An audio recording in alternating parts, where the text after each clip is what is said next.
afayeenka komishanka doorashooyinka qaranka Soomaaliland Saciid Cali Muuse oo arintaasina ka hadlay ayaa waxa kamid ah hadaladiisii arinta aad meesha u taagantihiin oo ah waqtiga doorashada anoo ka hadlaynaa asaan idin sheegnay diiwaangelintu ayaan idin sheegaynaa diiwaangelinta hadii aaba idmo waxa ay bilaaban doontaa Ramadaan ka bacdi waxaanu isla garanay xisbiyada in marka Ramadaan aan la shaqeyn karin marka sida darteed waxay bilaabanaysaa bisha maxay tahay July hadii aaba idmo aakhirkeeda ama ba marka Ramadaan ay dhimaato laakiin hawsha commissionku iyo doorashooyinku ma aha mid halka ka bilaabanaysa way soconaysaa annagu Ramadaan waa shaqeynayna oo waxaan ku galeynaa degmooyinka iyo gobolada ayaan tagaynaa hawshana waan wadaynaa waqtiga aan idin sheegayno oo ah waqtigaasi muddo adigu waa maxay tahay hadii aaba idmo Ramadaanta ka bacdi waxa marka bilaabanaya diiwaangelinta 4 bilood ba diiwaangelintu soconaysaa waxa ku xigi doona bil iyadana bishii wax la kala saarsaarayay oo dadka iyo qalabkii iyo wixii la soo diiwaan geliyo dham halkan ay ku iman doonaan iyadana oo la jeegarayn doono farsamadeeda taana faahfaahinteeda hadda ma rabo inaan u galo laakiin waxa weeye waqtigaasi ayay iyadu markaasi dhammaan doontaa iyaduna hawshaasi waqtigan iyo aan idin sheegayo oo aan idin leeyahay waqtigaasi ay dhammaanaysaana runtii ma aha waqti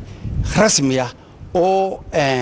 maxay ahayd ay kama go'aan ay tahay ama kama dambaysa waxa weeye waqti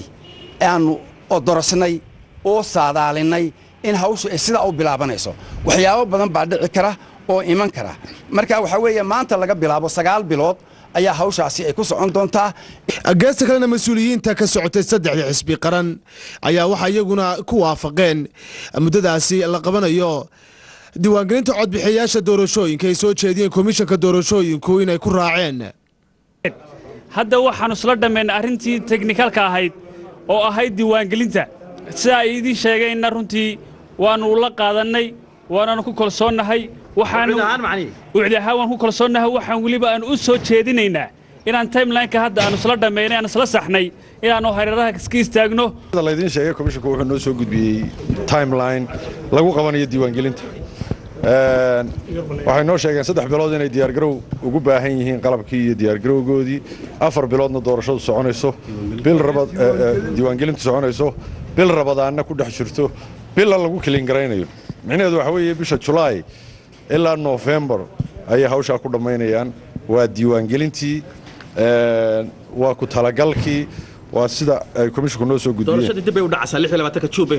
inay qabsato waa muuqataa inay dib u dhacaysay ma aqbalsantiin mise ma aqbalsanidin doorashadu maanta duub ma dhicin hore dib loogu riday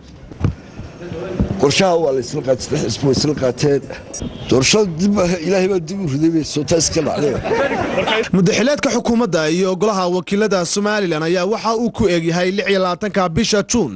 ee sanadan aynu ku jirno hadalka ka soo yeeray komishanka doorashooyinka qaranka Soomaaliland ee maanta ay ku dhawaaqeen in la qabanayo diiwaangelinta codbixiyaasha bisha 7 ayaa waxay u muuqataa inaanay waqtigeedii doorashadu ku qabsoomeynin ee dib ay u dhacaso